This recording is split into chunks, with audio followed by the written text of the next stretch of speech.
Awesome, Johnny. Well, here we are talking about fitness and mindset and masculinity and the importance of us and our old specialty squads that we used to do.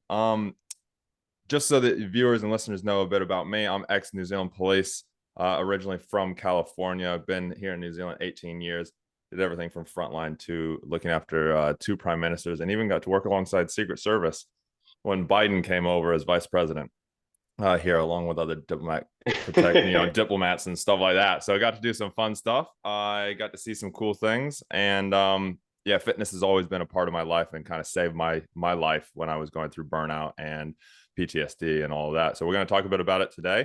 Johnny, why don't you tell audience, or your audience and my audience, because this is going to go on both of our platforms. Why don't you tell them a little bit about yourself and your background as well, so that those that don't know you can Yeah, relate to absolutely. you. So for me, it's been former Special Operations U.S. Army Ranger, served 4 combat tours between Iraq and Afghanistan, then did another 5 years living in Iraq, protecting the U.S. ambassador to Iraq. So I protected 3 different ambassadors, protected numerous different politicians that came through. I also protected Biden. He came through there when Obama was president.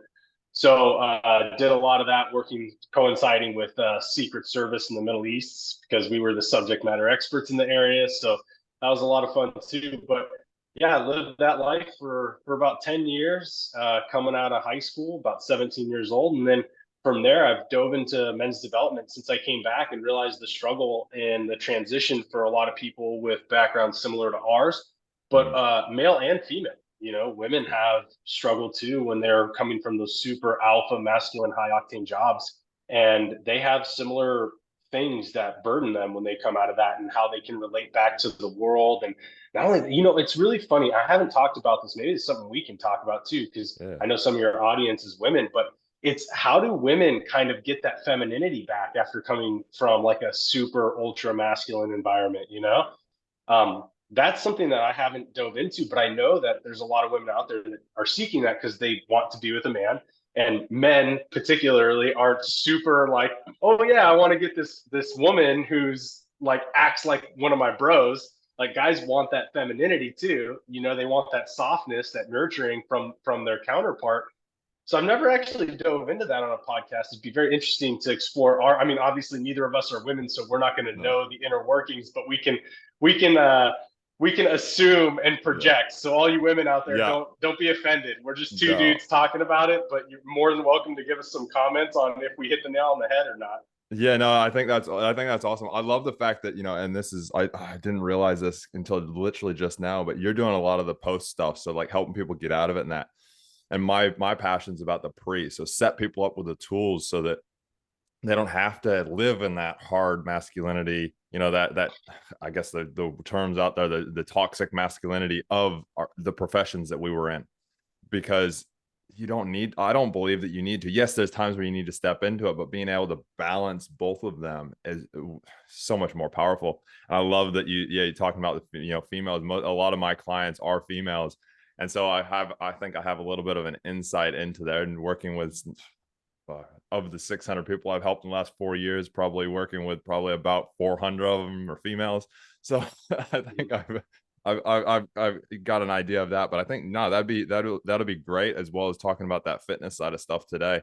Uh, so Johnny, I guess what we'll do today, if you're open to it, we'll just kind of go back and forth and ask each other questions about different things around when it comes to our backgrounds, about fitness, and then we can kind of talk about the not having to tap into that toxic masculinity in the professions that, or staying in them when we come out of it, in our past Yeah, careers. yeah. Yeah, perfect. Absolutely, man. Let's do it. That So sounds great. when it comes to training, because I'm curious as well, because all I know is kind of a high level of kind of things. When it comes to training, and ranger, as a ranger, like active duty, I know you got to do so much to get into it. So there's that kind of level, but you got to keep that level in my eyes. Uh, what did you guys do and why when when you're an active ranger and special ops? Well, it's a great question. The first piece of that is because the fact that there's this is the fundamentals behind my beliefs of how I teach people, how I coach people, and everything else. And this is what I was raised in special operations was the foundations of whatever we're going to do in life. And so this is why we train so hard. The foundations are what keep you alive. The foundations are where we resort back to. Like people want to say that you're going to go back to your instincts, and your instincts, that there is a little bit of primordial instincts, right? That those instincts of, evolutionary instincts of survival. But those instincts of survival start to elevate as we gain consciousness and awareness. So for us, what survival looks like at 10 years old is different from survival at 20 years old. So the reason why is we've gained experience, we've gained knowledge, we've trained, right? This is why it's important, because all those things have gone into play. And then we've created a new foundation and instinctual response. Now, survival is still the response, but the mechanism and modality in which we survive is different, right? From 10 years old to 20 years old, and from 20 to 30. And so it's all about how you build those foundational skills. So in the military, and especially in special operations, we're chasing down really, really bad people. And the people that we're going after are hunting us as well. They're not just sitting idly by. So like I've been on missions where we've gone into compounds that were completely rigged to blow up and kill all of us coming in. And then we had to get out of that situation and still go after these terrorists. They're not just sitting there like, hey man, just playing Xbox, waiting for us to show up at their door. Oh, Dan, you got me, bro. Oh, all right, man, I'll see you later. That's not how it goes. But the reason why we train so hard on the foundations is because when you're going after something, now whether this is in life or whether this is in, executing a mission, you have to be flexible. And how are you flexible if your foundations suck, right? That's where the big problem goes. So we trained so hard because we had to adapt to so many different environments. We had to adapt to so many different modalities and things that could come into play in the environment. So many different pieces we could never, ever imagine seeing, that all of a sudden it shows up and we're like, oh crap. Now, what happens in that instinct, right? When we go to instinct, if people want to say that you're going to go to instinct, well, you go into the fight or flight method, right? Now they've added fawn, what the fuck ever, but it's fight or flight, right? So like everybody just wants to add their own flavor on shit all the time. It's like fight or flight. That's basically what you're going to do, fight or flight. And so what happens is you're going to go into that fight or flight method when everything goes and then the instincts come. And if you are in the method of fight or flight, or what they consider like fawn, right? I've seen guys do this. They'll freeze up in a moment. And then it's because a lot of times they're not confident in their skills, they're not confident in their foundations, and they're not able to adapt. And so we train so hard because adaptability is key. Like that was our bread and butter.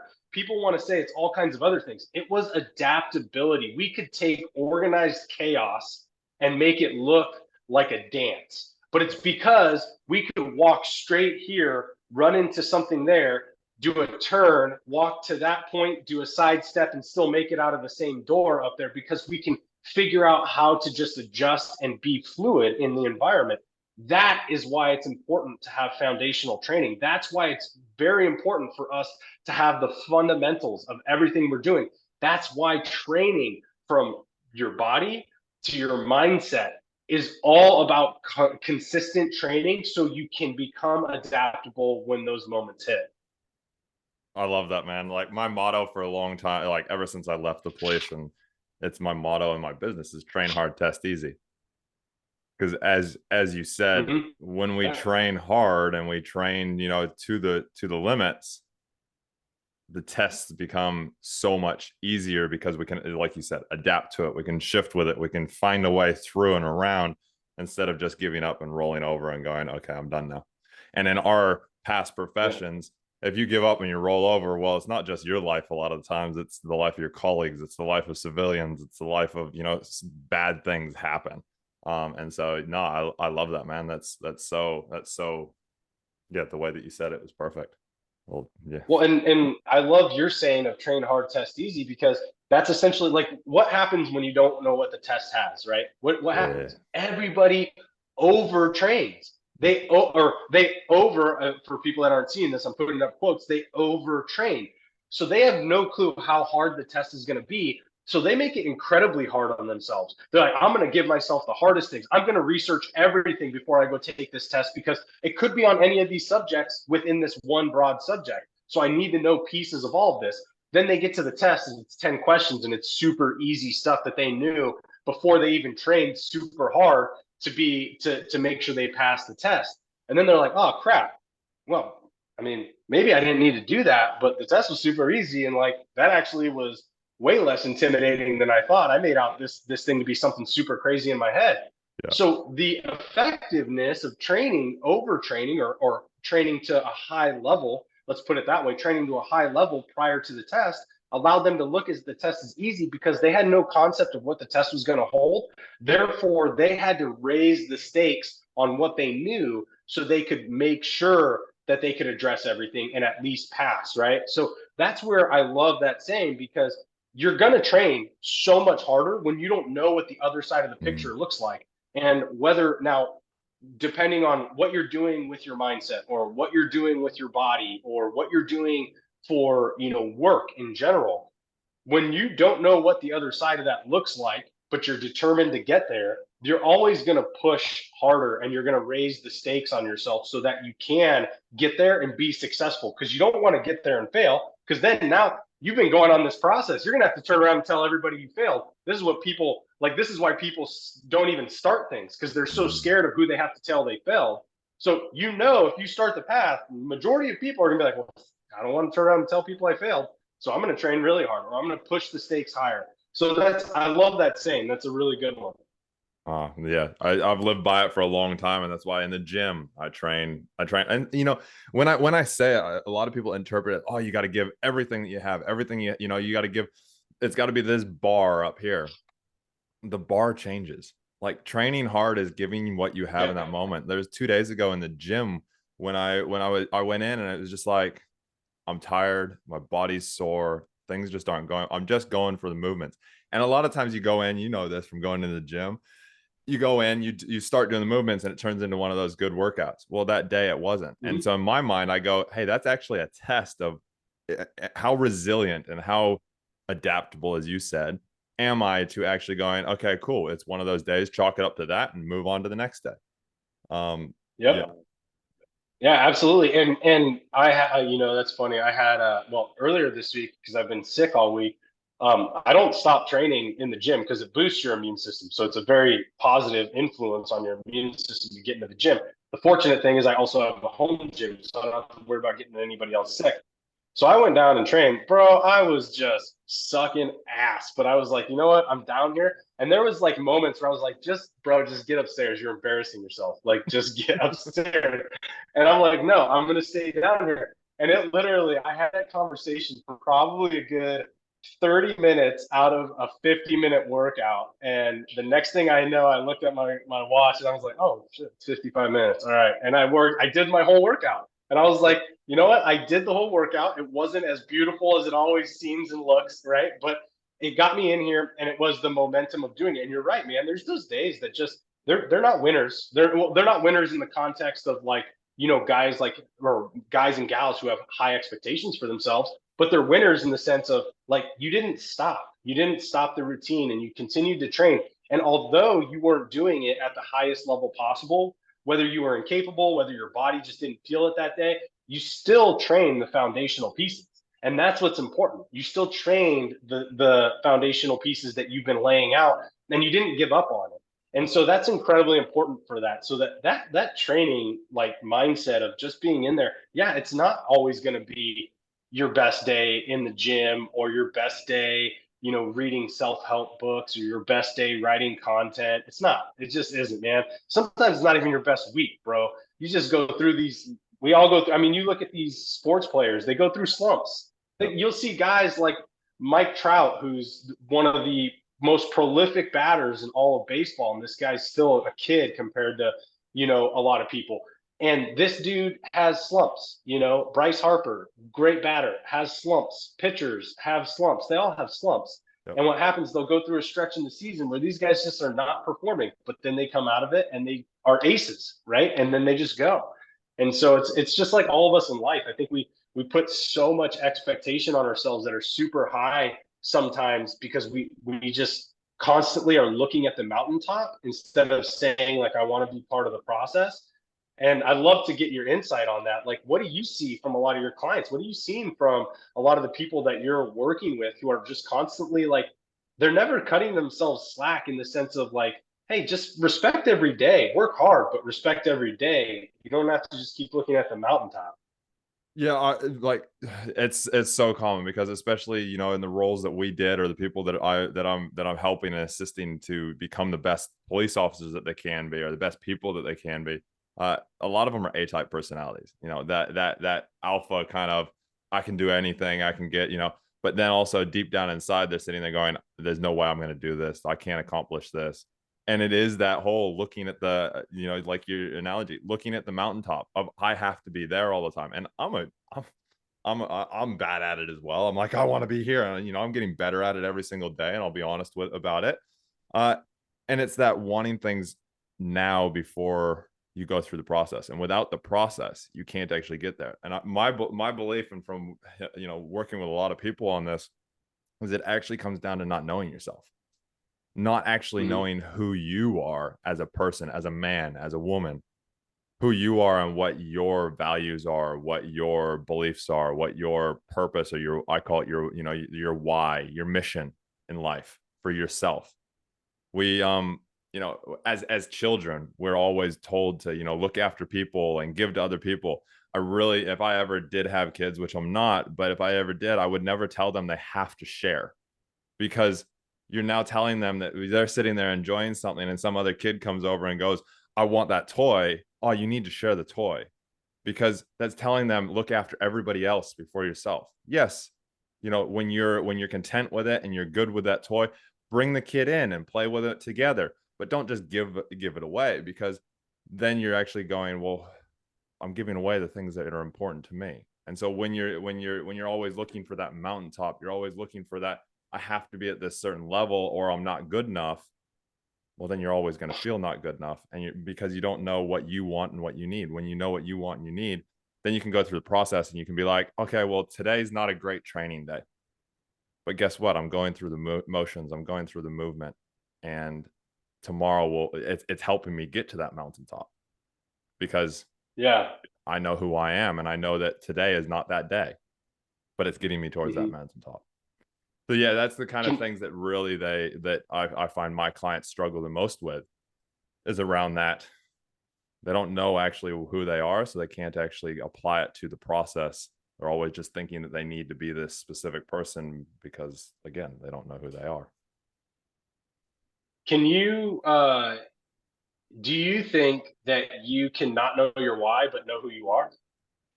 No, I feel like you'll Interesting. have an Why not? idea. You'll have an idea of it, but just like for example, when you'd go on operations, the operations that felt easier and felt more flowy and smoother, were they ones where you knew the compound or you didn't know the compound? We didn't know any compound. Okay. I guess you didn't. You didn't. Um, but I mean, like, we would so we would get some ISR, stuff, but we wouldn't really. I mean, you don't really know the compound at all. You no, know but like, if generally. okay, let me rephrase that. If you did you feel like things were a little bit smoother and more things felt a little on the scale were easier and more kind of, you were like, okay, they flowed a little bit better when you had more information or less about Well, the operation that obviously you're doing? more. Yeah. And so by knowing who you are, you're actually clear. You have a clear, precise direction. So for example, I know that my mission, me, I'm a person who likes to be seen, and I'm a person who likes to help people truly see themselves. And so if I'm living from that and I'm being able to do that, also I like to create less pain for people. So if I'm sitting there directing it from those 2 points of view, I have clarity on why something feels off and why something feels on, because I can clearly articulate and I clearly have the information for it. And then I can apply things to it. The things that aren't applied to that, they feel heavy and hard and dragging. And so when you can tap into that, that's when you actually start to know who you are, and you start to have that drive and that purpose clearer, and without feeling like you don't get knocked as much, is what I've seen. Mm. I think that And do answered you your think question. do you think like training helps people find who they are? Yes, because training puts you into those hard positions, and it forces you to clear the mind and be here. And so it puts you through that it lets things out of your brain. And so you start to get through, and if you let it do it properly, when you're training hard, like I love running these days. When I was younger, I hated running. And I now recognize why I hated running, because it forced me to actually look at who I am. The things like when you want to stop running, when you want to stop pushing hard. And for me, it's running. For some people, it's weights. Some people, it's HIIT training. Some people, it's CrossFit, whatever it is. Mine's running. And so when I'm doing it and it gets really hard, it's actually a lot of the internals of myself coming out and saying, dude, this is what's really going on in your life. It's not the fact that you want to stop, or that it's hard, or that, you can't breathe. It's actually the fact of the demon inside my head going, well, Chris, why aren't you on track? Why aren't you why are you doing XYZ instead of the thing that's actually helping people see themselves or helping create less pain? Why are you sitting there just not on social media, for example? Because when you're on social media, you're helping people see themselves, you're helping yourself see yourself, and you're also helping create less pain. And so, yeah, so I think training definitely helps you if you use it in the right way. Yeah, absolutely. I agree. I mean, yeah, I think that training it I think there's still forms of out with training because now that Mm. we have, obviously earbuds and, mobile freaking music machines in our pockets and everything else, you can escape the conversations that I love when I work out or that I loved when I was doing a lot of stuff in the military, like land navigation and things like that. But I think there is a way that I think you gain ownership over yourself because Mm. when you do train and you start to look, I'm not talking about the fat fucks that are just sitting in the gym. They're like, I go and work out and they're sitting on a machine and looking at their phone the whole time. And then they go and have beers with their buddies and they still look sloppy. Like, I'm not talking about those people. I'm talking about the people who go and actually work out. Yeah. And then they're doing stuff. But I think where they find themselves is when they start to see the change in their body and then Yes. they start to see if they're on that development path and they start to have awareness of the positive mindset that follows when you start to see change in yourself, and then you start to establish confidence. And confidence for me is where I think I see people find themselves more than anything else, Yeah. because when you have confidence in who you are, it doesn't matter as much all the arrows that are kind of being shot into your energetic bubble. It doesn't matter about, and by arrows I mean like the social impacts and things like that. And that's where I think training can be very important because it establishes confidence, and in confidence I think people really find who they are, because when they show up that way, when they show up with their shoulders back, their back straight, their ambitiousness to have conversations with people and to be in society, those people that have that confidence, they tend to want to show who they are to more people because the fact that they're confident with displaying that version of themselves, and that's where that authenticity comes out. And I think that's for men and women. Like it's very much a thing with confidence, that like obviously women who are more confident in their appearance, because I think obviously women have a much harder time with the appearance mindset than men do. Now, men have it as well, but not nearly as bad as women do. But the women that do have their confidence in their fitness level and the way they look and things like that have a much easier time coming up and actually instigating conversations with men and other women as opposed to needing the guy to come talk to them. And so same thing with guys, is the more confidence they have, they tend to want to reach out and make those conversations. So long story short is that like training influences confidence, confidence influences somebody to know who they are and to know where they're going to go in life or how they would like to get there in life. Now, it doesn't develop purpose, but it gives them the ability to see who they are. Yeah, no, definitely. Physiology is your base. The way that you move, the way that you act, the way that you hold yourself, reconcretes in where you're looking, what you're doing, how you're, all the thoughts that go through your head. So completely, totally, agree. And you simplified down my complex answer very very well. So I appreciate that, Johnny. No, Yeah. I think that's definitely true. I love the fact that you talked about that confidence side of stuff, because you look at people that are in the gym. I've been training with a friend of mine who he came to me. I've known him for years. We sail together. He's a big guy. He's as tall as I am, 6'6". I think he's about 6'5", but he's weighing in about 150 kilos, which is for those in the US, it's about it's over 300 pounds. Now he's a Big big boy. guy. He's solid. Like we hop on the ground, on the pedestal grinder on the boat and stuff, and he's got that stuff. Now he's like, Chris, I want to lose some weight and I want to build some strength. And so I was like, cool, come jump in on my training. It's gonna kick your rear end, but come drop in. And when he first started, he was doing like little weights and he was doing little stuff, and he was using me as motivation and confidence to get into the gym. Now he hasn't lost a ton of weight, and because we know the weight comes down to eating and that, and he's working on that. But when it comes to his strength side of stuff, he's now like, he started leg pressing like, what was it, like 100 pounds, and now he's leg pressing like 300, almost 400 pounds. And he's like, Mm-hmm. man, I feel so good. He's benching a lot more. He's like, I feel so much stronger. I'm lifting sales up because he runs his own boat maintenance company and that. And he's like, I'm lifting sales up that used to be a struggle, and I'm just throwing them around. And again, that whole confidence side of stuff, because now he can start to look at, okay, cool, where do I want to take this? Who do I want to become with this?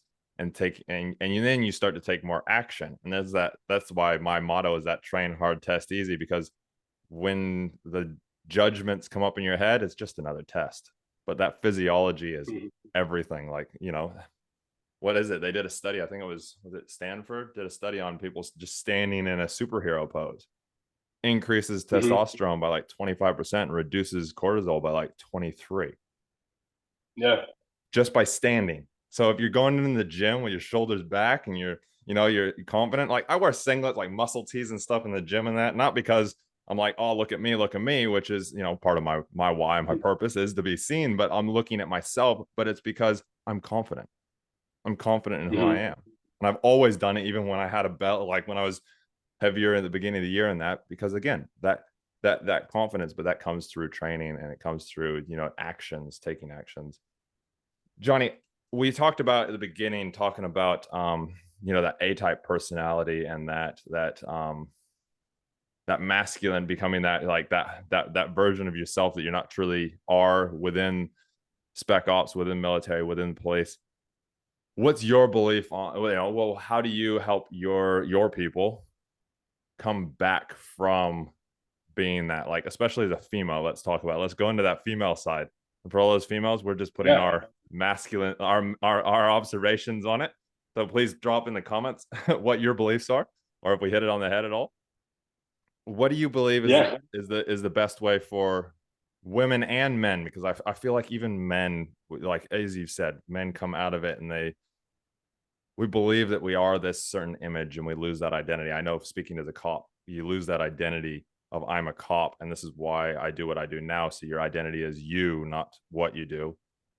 What's your belief to be able to bring that back for men and for women? Really good question. And I think for both, the first piece is you got to disassociate from, you just put it perfectly, from what you do from who you are. Like almost everybody listening right now can attest to this. When you meet a new person, you don't say, most people don't say, who are you? They say, what do you do? And immediately, what do you do classifies them as who they are. And people feel that way too.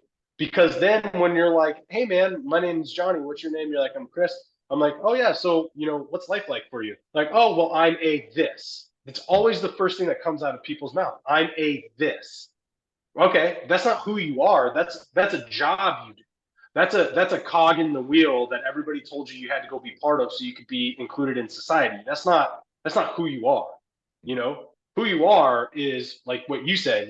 You're somebody that wants to be there to show people who their light within themselves by showing your light and allow them to see that and be able to promote that.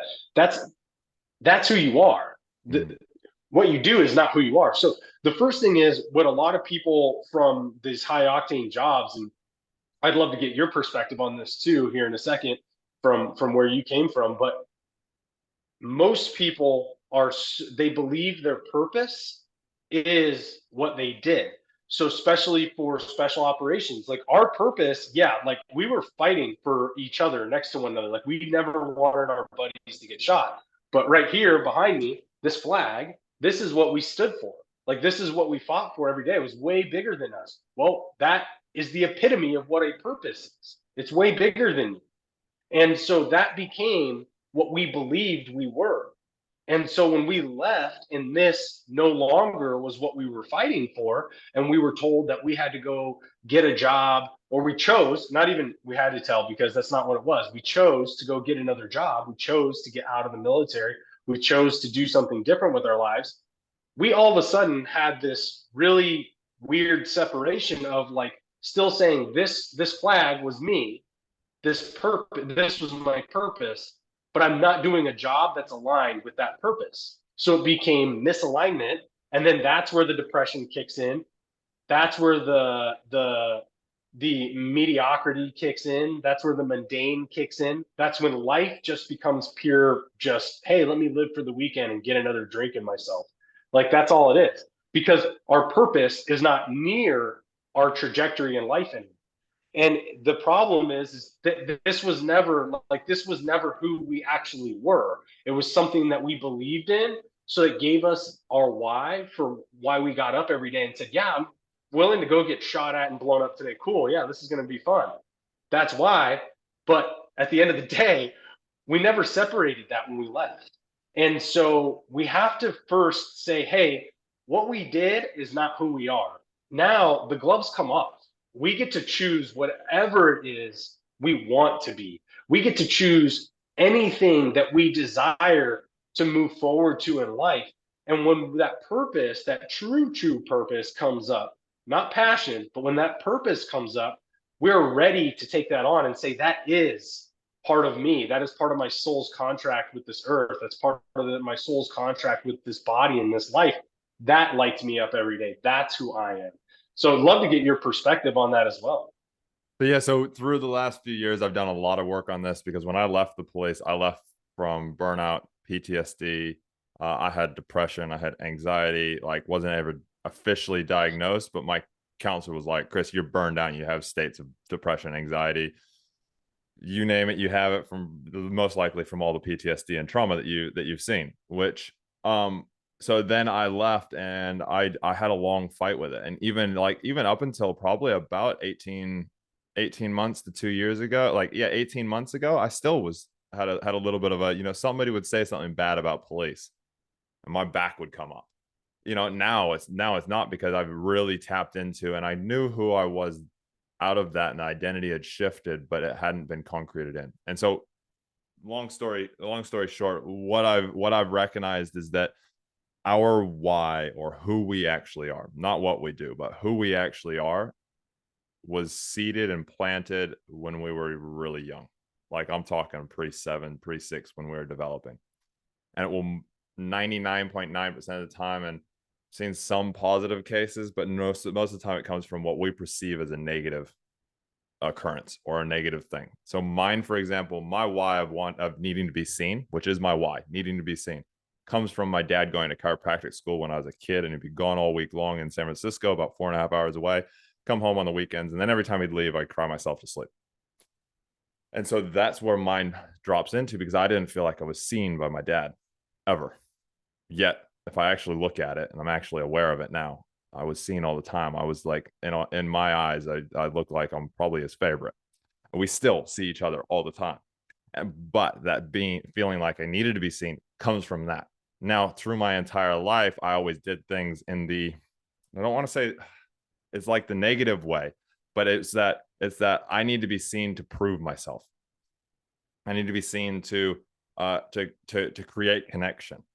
Because if I'm seen, if I'm that jokester, if I'm that kind of over the top person, then my dad will see me. And so I joined the police to be seen. Also to be seen by my wife and by my family as doing a career that would help. Then when I left the police, I threw everything into the police to being seen, to help people be seen in that. And I was actually doing that. Then when I left the police, it was like, well, now I don't have that level of, in my head, being seen. And because I now no longer have the status of I'm a cop. I'm not the people that people look up to anymore. And so that's where I had attached that, not knowingly. This is all subconscious. Now consciously, I left the police and went, who the hell am I? I'm not a cop anymore. But it actually was tied to a negative aspect of my why. So when you can recognize your why, then you can shift it, you can change it. So now I'm like, okay, well, what I did was a cop so that I could be seen. Not, I didn't have to be a cop to be seen. It was so that I could be seen and I could help people see themselves because I was in that place. Now I get to do that same thing. And how do I apply that? And so when it comes to getting out of it and moving out of it, it's the awareness. It's the awareness of, if we actually know what our why is internally, that thing that's already been there, we don't have to create it. We just need to find it. When we find it, we can then apply it to whatever we do. So coaching, for example, I'm a coach. I know you are as well, Johnny. I'm a coach. I help people truly see themselves so that they can create the best version of themselves. And so if I'm constantly living from that, cool. Then it means that I can sit there and take a day off and go paragliding, because now I'm showing them that, hey, I'm going to go see myself. So I create a better version of myself. And then we do better. And so what you do doesn't really matter. You can apply it to whatever it is. Now there's certain things that fill it more than others, but that's how my belief, if we really do know that why, and then we start to go, okay, well, what things are out there that serve it just like what I was doing before?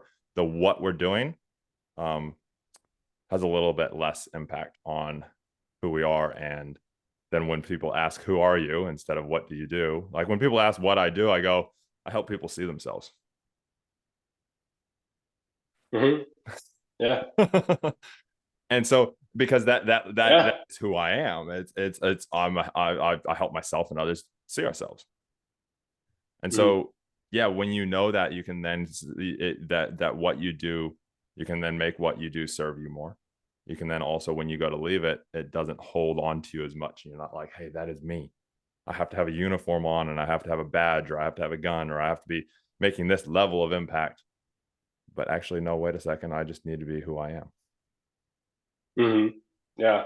And to that point too, I think people, the second piece to, when you asked me that question, the first piece was disassociating from, something that was given to you about why you did something, as opposed to, finding it yourself. The second piece is realizing that, like, you are the hero of your own story. And so many people, and this is men and women alike, so many people want to sit out there and play the Robin to everybody else's Batman in their own fucking story. And you're like, bro, this isn't, you're literally supposed to be Batman, or you're supposed to be, whatever character you want, Superwoman, right? For all you ladies out there, you're literally supposed to be that character, and you're choosing to be like, oh no, I'm going to play Alfred.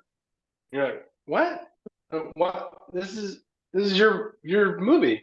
Yeah. Like, so it's just fascinating to me. And we all do this, and I'm not judging people. I've done this in my life as well. We defer that hero to being somebody else because we're like, we make up all the excuses. Oh, it's too late in life. I'm too old. Oh, I didn't start young enough. Oh, I don't have the skills. Oh, I have this dead end job. Oh, this, oh, that. So many excuses that we all make up.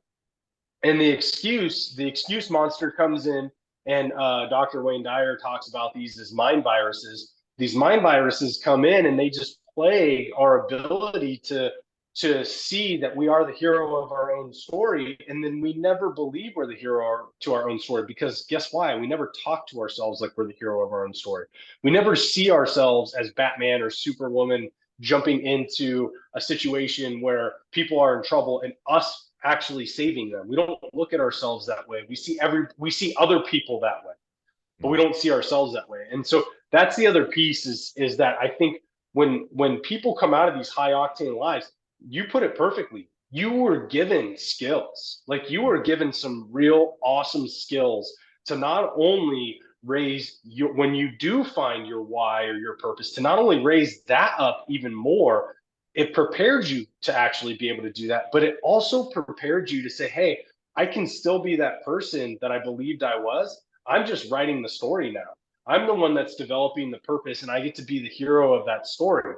And so when people see themselves now, we're denied this in a lot of ways and deterred from thinking this way because society's classified that as selfish, right? Like anybody that thinks of themselves as yeah, it's like anybody that thinks of themselves in a high fashion, right? And I'm not saying that people need to think they're invincible, but I'm saying if you think of yourself as somebody who can do things and get things done and be the leader and be the first, you're looked at as selfish, you're looked at as egotistical, and you're not looked at in a good light. And it's like, wait, I'm sorry, but just because I'm good at all these things and I can do this and I can be that hero in my own story and also help other people along, I'm egotistical and arrogant? No, no, no. I can be the hero of my story and help other people. And just because you're projecting your insecurities on me doesn't mean I have to live by those insecurities. And I think that's the next piece that people need to find is that because, you know, like I said, this flag, I'm pointing to this behind me, that flag became what I was attached to, what many men were attached to that I fought with. But then when they leave, they lose that because that was still their purpose, even though that was never really their purpose, right? So they have to find their own purpose, but then they have to be like, yeah, I have my purpose and I get to be the hero of that purpose. I get to champion Exactly. that purpose. Exactly. Yeah. No, like imagine knowing that purpose. And this is why I'm so passionate about the pre-stuff, the prep work, is imagine Yeah. knowing that actual purpose and then applying that purpose to the flag, to what you're doing Mm-hmm. in the military. Imagine the impact that you would have, not that you didn't do exceptional stuff, not that I didn't do exceptional stuff, but we would have done even more. I know we would have, because it would have been tied to us and it wouldn't have felt like at times it was draining us and it was sucking from us. It's like, no, I get to do this. I get to, Yeah. I get to help people be seen by arresting somebody or by talking to them in the back of a patrol car or by taking that extra moment with the victim or by giving that kid a hug because their father just passed away. Instead of going, oh, no, no, no, no, that's going to Yep. look bad and I can't do that because of this, X, Y, Z, blah, blah, blah, because the badge says I shouldn't. Mm-hmm. Yeah. Yeah. So, And the other important piece there too is that like the the training which we talked about before, the mm, training that we do is important because what happens is when we disassociate from those previous lives, from the previous high octane life that kept us with, you know, our perceived purpose, when we end up separating from that, we also then be like, well, we don't have to, I don't have to train as much now. I don't need to do these things, right? Like I can kind of, man, I gave so much, I trained so hard, I don't need to do that as much anymore. No, you still do, because that is what made you so good in that job, that you were actually not serving your own purpose. How do you think you're going to serve your purpose when you find it if you're not training yourself? You know, mm, people use the term luck. Everybody uses luck. I'm not a believer in luck. It's not a thing. What luck is when preparation and opportunity meet each other. So if you train, you're prepared. When the opportunity comes, you're ready to take that opportunity on, and it creates what everybody else refers to as luck. But what you're going to refer to it as is just progress, because you saw something, you were able to absorb it, and you were able to transmute it into something in your life that was beneficial because you were trained and you were prepared, not because you sat on your fat ass eating Cheetos. yeah. Couldn't say it any better, Johnny. Yeah. Sit on your fat ass and eat Cheetos. Oh, speaking of that, Cheetos, tasty. But yeah, no, it's so true. And you know how we turn up. I say this all the time. How we turn up in the gym is a lot of times how we turn up in life. You know, Yeah. if you turn up to the gym and you sit on your phone the whole time and you call it workout. Like I have times where I'll hop on my phone, I'll be on it, and I'm like, motherfucker, get back to work, Chris. And then so the next set I push a little bit harder because I just, I use the beating myself up a little bit from sitting on my phone for, I'm doing a 2 minute rest instead of 60-second rest. But how we turn up in the gym, how we turn up to our physical training, again, I talked about that physiology, how we turn up to that physiology then shifts and focuses the whole day differently. If we turn up to the Yeah. gym and we have one of those days like I had the other day, where or like you had as well this week, where you turn up and you're like, oh, it's just movement. Okay, cool. Well, if you shift and you change that of, hey, this is movement, but it's helping me still see myself, or it's helping me still apply my purpose and my why, cool. The rest of the day doesn't become that slump that so many people, so many of my clients that I've worked with on the fitness side of stuff end up in of, oh, my training was shit, so my day is shit. Mm-hmm. It doesn't have to be. And so how you turn up in the gym is, and to your physical training, creates the rest, I believe, creates a lot of the rest of your life. And I'd love to have your opinion on it as well, being, the training that we do. And I see it on your social media, especially lately, posting a lot of videos, going hard, and shit, you're looking great as well, brother. Just to let you know as well. Is yeah, it's that how we train is how we turn up to the rest of our lives. So that having that good foundation, that self time of the training is just for us. It's not for the spec ops teams. It's not for the mission. It's for us so that we can then turn up better. I'd love to know your thoughts on that as we kind of wrap up. Yeah, this is all the reason why there's a direct psychological aspect to this. And the reason why is because you're having integrity with yourself. And what is integrity? The way that we talked about integrity in Spec Ops was, what do you do when nobody else is looking? Are you the person that picks up the trash and puts it in the trash can when you see it on the ground? Or are you the one that walks by and says, someone else will get it? That's dirty. That's yucky. I don't want to touch it. Are you the one that says, man, I'm really feeling like lethargic and fat today, and man, it's getting late. I'm just going to take today off? Or are you the guy or gal that says, it's getting late, but you know what? Even if I go in and get 30 minutes, I'm going to feel great. Let me go do that. Like, it's Exactly. integrity with yourself. Bedros talks about this a lot. He says, when you get up in the morning and you put your alarm on and that alarm goes off, if you hit the snooze button, you already have one L for the day. And then you keep stacking up those L's every day and every hour after that. And all you end up with losses because you're already priming your day with a loss. You said, hey, I know you set this alarm last night with an intention. I'm not going to have that intention anymore. And guess what? I'm going to give you a break. And guess what happens? Psychologically, we lose respect for ourselves, we lose value for ourselves, and we lose that sense of integrity. So we think that we can just lie to ourselves all the time. That's what that is about. So when you go and push hard in the gym and you're like, no, I showed up and I threw my phone over there and I said, I'm not touching that other than to change a stupid song. Like, that is the people who are like, no, I have integrity with myself. They're the ones that are building real confidence. They're building real change in themselves because they're like, no, I'm not playing fuck games, talking to people and playing grab ass with everybody over by the squat machine. I'm freaking putting my phone down, putting my earbuds in, I'm getting here and I'm getting at it because this is for me. This is not for anybody else. I'm doing this. Imagine nobody else is looking because nobody else on Instagram is going to know unless you show them. So just imagine if you never showed them, but you look great all the time, they would know, right? So that's all about integrity for me. Yeah, no, I believe it as well. I've got tattoos. My whole left arm is all got tats. I know you got tats, Johnny. My very first tattoos, honor and family. And for those that are watching can see it, it's tattooed on Mm-hmm. my arm, honor and family. That honor, I honor myself number one first. Then I honor my family. Then I honor work. Yeah. And that whole thing, that's why I turn up to the gym 4 a.m. I'm up. Like this morning I was up at 6 because we were meeting and then had things going on. And my wife goes, why are you getting up at 6? I was like, because I told myself I would. I got Mm-hmm. shit to do. Yeah. I need to prime myself for Yep. the day. We got stuff going on this evening for Thanksgiving and that, it's honor. I'm Yep. honoring myself. So I love Yeah. that, that integrity, one of the values of the place is honor. You do what you say you're going to do. Yeah. Yep. Absolutely. You got to own your word, and you got to own. It's very important. You own your word to other people, but you also own your word to yourself. Most Because as soon importantly. as you can't, yeah, because as soon as you lose faith in your own word to yourself, you'll never respect your word to other people.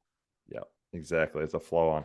Awesome, Johnny. Any last words as we wrap up? And I'll go with mine afterwards. No, man, I just appreciate being on here and everybody listening. Like, yeah, you might have struggles, you might have pain, you might be in ruts. All of us, every single one of us on this planet go through that, and you're not alone in that. So just remember that when you're in those moments, they don't last forever, and you can make the choice to change them. Yeah, can agree more. Yeah, just take action is my thing. Take some sort of messy action. If you're seeing something in your life that you're not 100% like you don't want to share it to the world, share it with your partner. If there's something going on, take action to change it. that's the only thing that you can do. I do it through the gym. I do it through training to start with, but then it's just take that messy action and watch what happens in another year and 2 years, 10 years. Yeah, love that, brother. Awesome. Thank you everybody for listening and watching. This was another great episode with Johnny and another great conversation. I love having conversations with you, brother. And one day we will both get in the gym together and put each other through each other's paces. And it'll be a good day. Absolutely, brother. I can't wait, man. Appreciate you, Awesome. brother. Awesome. Appreciate you as well, man. Keep doing what you're doing. Keep doing amazing things. And if you don't know who Johnny is, yeah, make sure you get over and you follow him on his Instagram. For where I'm posting this up, we will put this in. I'll put it all in the description. And yeah, And thanks, brother. likewise, if you're listening on my stuff, make sure you go check out Chris. He's awesome, dude. And if you're into motorcycles, he does an amazing motorcycle tour. I think you're bringing it to the US. Yep. You also do it in New Zealand. So super dope. Make sure you give him a follow, check him out, see what he's got going on. He's a special human. Thank you, Yeah, brother. man, we're running a good retreat. And yeah, I'm going to add on to that. I'm just going to add one more thing. Since you brought up the motorcycle retreat, make sure you check out Johnny's Wildman experience, because I haven't been able to attend it, but I can tell you this. I'm coming, brother. I'm coming. Next year, I'm gonna have to make this thing happen, because it just looks like high octane, but also just connecting into yourself, knowing who you are through it all. So, that's all we're doing. And I love it. So go check out Johnny's Wildman experience, because shit, man, it looks off the chain. Both of them. He ran 2 of them this year. Just keep doing what you're doing, man. Appreciate you. Appreciate it, man.